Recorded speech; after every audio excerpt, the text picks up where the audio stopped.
Hi everybody, John Brown with you again today, and today we're going to do a pretty quick review of a pretty simple game, Guildhall. I chose to do Guildhall because it was recently featured on the Dice Tower Top 10 Underrated Games. There was some debate as to whether this game is ranked low enough to be considered underrated, but it really is, in my opinion, a really great game. Guildhall is kind of a set collection game mostly. There's pretty much just cards and then some victory point tokens.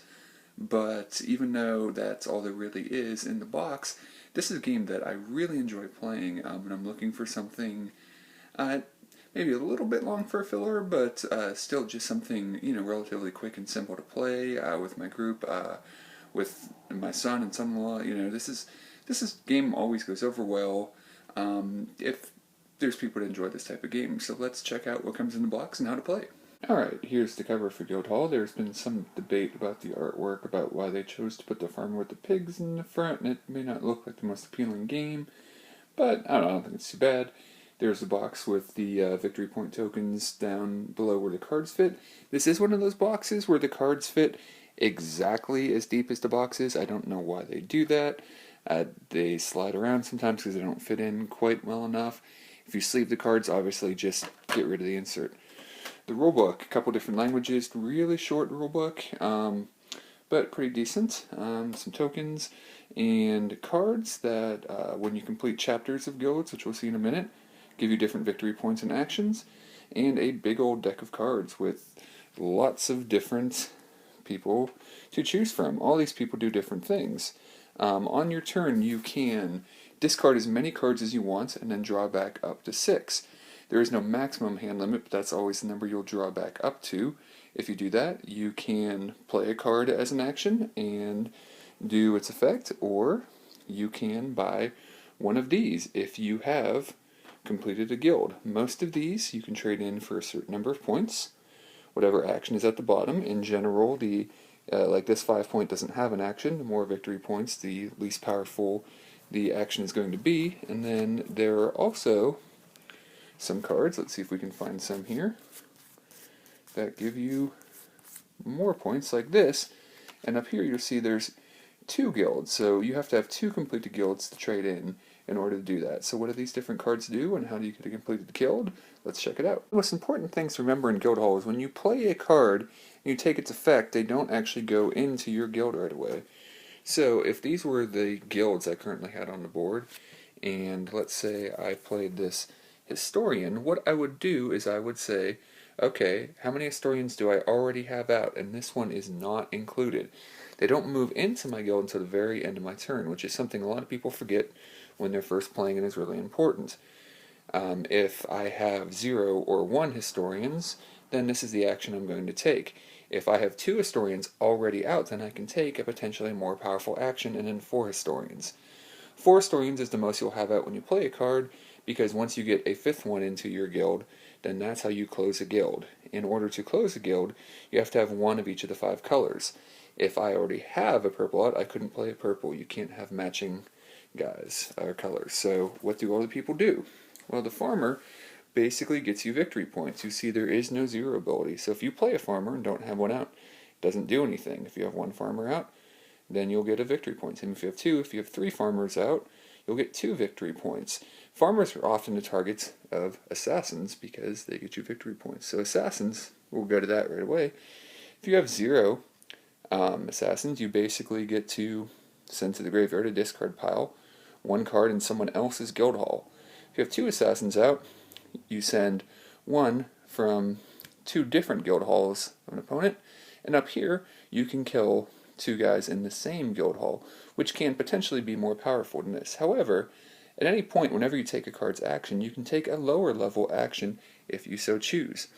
The trader basically allows you to trade a card already in your Guildhall, so it can't be the trader you just played, or a card you played as an action that turn. You get 2 actions every turn, unless you're using dancers to get more actions. So if you played a card and then played a trader, you can use the card you just traded. He's not in your Guildhall yet. Trade 2 cards, so on and so forth. Now for the 4 action, we have something that is potentially one of the most powerful things in the game. Trade an entire chapter of yours. A chapter is any different, so for example, I'd have 3 chapters here. The historians, the dancers, and the farmers active. So I could trade one of those chapters, say the one historian I had, for maybe another player had 4 of something else. So that's a pretty powerful move. The Weaver allows you to weave cards into your guild. So remember when I said when you play a card, it doesn't go into your guild right away. If you play the Weaver, you can then take another card from your hand and put it directly into one of your guilds. It has to be a legal placement. And since it goes directly into the guild and not out onto the board, you don't get the action for it.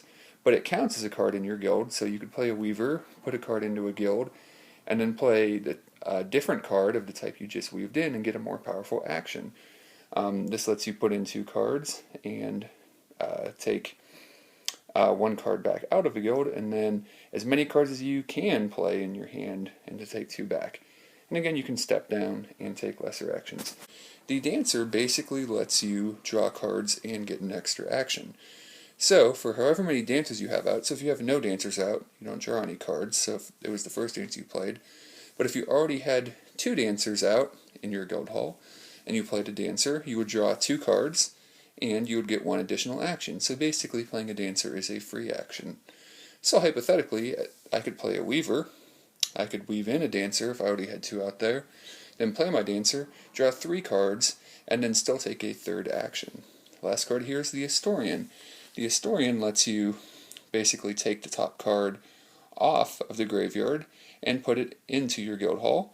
This one lets you look through the graveyard to find a card to put in. This one lets you look through to get 2 cards to put into your Guildhall.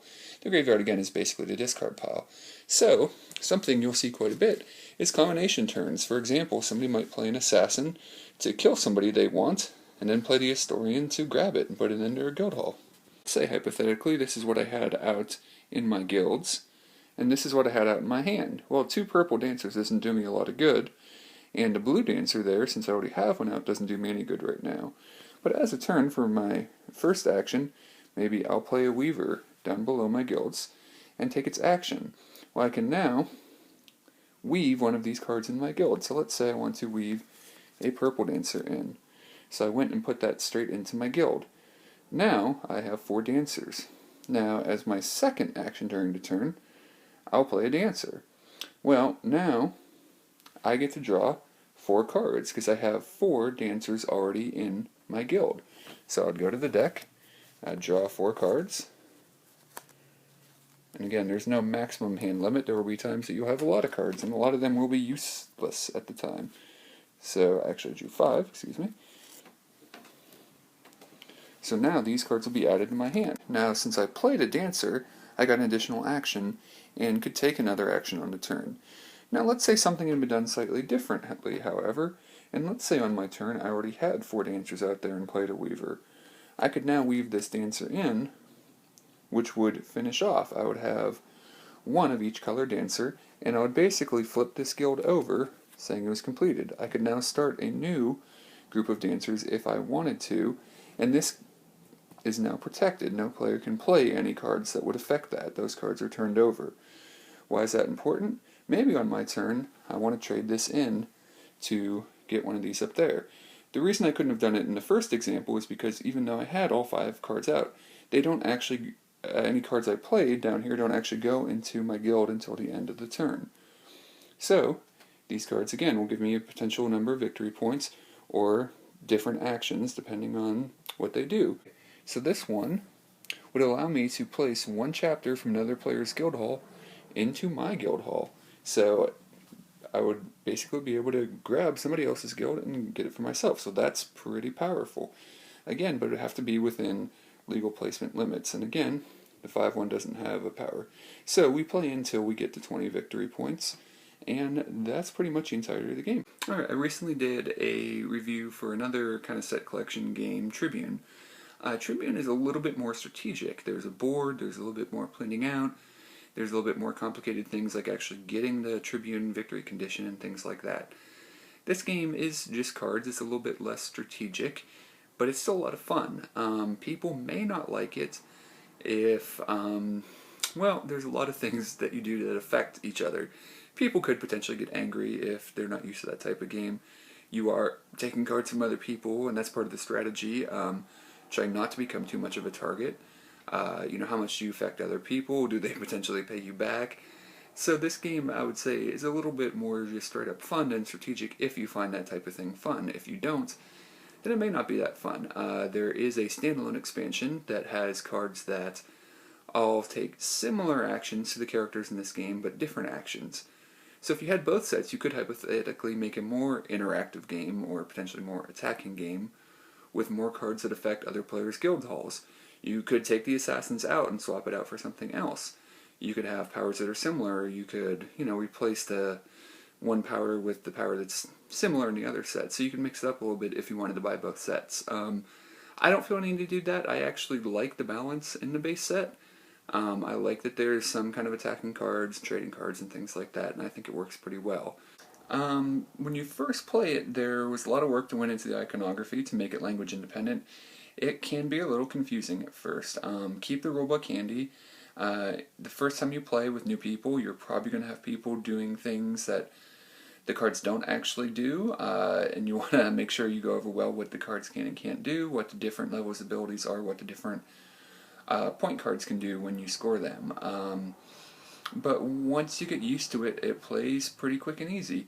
So basically, if you're just looking for something fun and light, this is a little bit of a step up from a gateway game, but not too bad. So if you are pretty new to gaming, and you're with a group that would enjoy something like this and not get angry, then I recommend it. If you're looking for something really strategic, probably head elsewhere, but this is something I really enjoy. Thanks for watching, we'll talk to you guys later.